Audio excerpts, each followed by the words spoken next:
માળિયાહાટીનામાં ભવ્ય રામ મંદિર શિલાન્યાસ પૂજન કાર્યક્રમ યોજાયો। જૂનું જર્જરિત રામ મંદિર તોડી નવું મંદિર બનાવવાનો નિર્ણય લેવામાં આવ્યો હતો, ત્યારે માળેશ્વર મંદિર પાસે નવું રામ મંદિરનું નિર્માણ કરાશે। 50 લાખના ખર્ચે ભવ્ય રામ મંદિર બનાવાશે।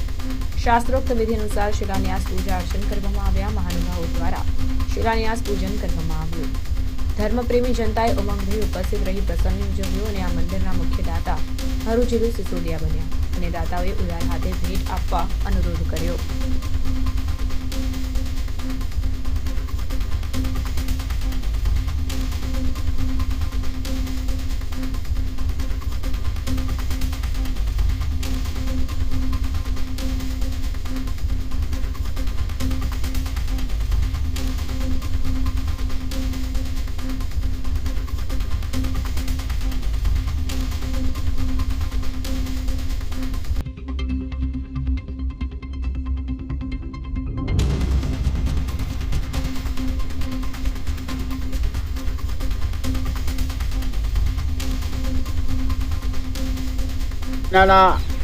અતિ જૂના પુરાણા રામચંદ્રજી મંદિર વર્ષોથી જે જીવતી જાગતી શોધ અને શ્રદ્ધાનું પ્રતિક એવા મંદિરમાં અસંખ્ય લોકો આશીર્વાદ મેળવતા એ મંદિર જીર્ણોદ્ધાર કરવાની જરૂરિયાત પડતા અન્ય જગ્યાએ બહોળી સંખ્યામાં થાય એ માટે જીલુભાઈ લખાભાઈ સિસોદિયા તરફથી હર્ષુભાઈ તરફથી 5 લાખ રૂપિયા ભેટ આપીને પ્રારંભ કરવામાં આવ્યો। એ પ્રારંભના રૂપે આજે શિલાપૂજન વિધિ બહોળી સંખ્યામાં સર્વે જ્ઞાતિજનો સર્વે આગેવાનોની ઉપસ્થિતિમાં કરવામાં આવી અને આ મંદિર વહેલામાં વહેલી તકે નિર્માણ થાય, કારણ કે 50 લાખ રૂપિયા જેવો ખર્ચો છે અને જે દાતાઓ અત્યારે બહોળી સંખ્યામાં હજુ પણ જરૂરિયાત છે।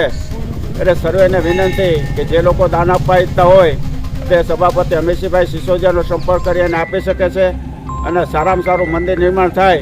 લોકોની અપેક્ષાઓ છે, અપેક્ષાઓ વહેલામાં વહેલી પરિપૂર્ણ થાય એના ભાગરૂપે આજે શિલાપૂજન વિધિ કરવામાં આવે છે। જે દાતાઓ દાન આપ્યો છે એનો આભાર છે અને વિશેષ દાતાઓને દાન આપવા માટે તત્કાલિક અમીરસિંહભાઈ સિસોદિયાનો સંપર્ક કરે, જેથી વહેલામાં વહેલું આ મંદિર નિર્માણ થાય અને લોકોની જે અપેક્ષાઓ છે, પ્રજાની જે અપેક્ષાઓ છે એ પરિપૂર્ણ થાય। આજની એવી અપેક્ષા સાથે રામચંદ્રજી ભગવાનના ચરણોમાં કોટી કોટી વંદન કરી અને અપેક્ષા કરીએ સારું મંદિર નિર્માણ થાય। રામચંદ્ર ભગવાન કી જય। અમીરસિંહભાઈ સિસોદિયા, રામ મંદિર નવનિર્માણ સમિતિની જવાબદારી છે મારી પાસે। આજરોજ માળિયા ખાતે નવનિર્મિત શ્રી રામચંદ્રજી ભગવાનના કલાત્મક અને શિખરભર મંદિરની શિલાપૂજન વિધિ કરવામાં આવી છે। મોટી સંખ્યામાં દરેક સમાજના આગેવાનો, કાર્યકરો, મિત્રો હાજર રહ્યા। દરેક સમાજના મિત્રો, આગેવાનોને હાથે આપણે શિલાપૂજન વિધિ કરાવી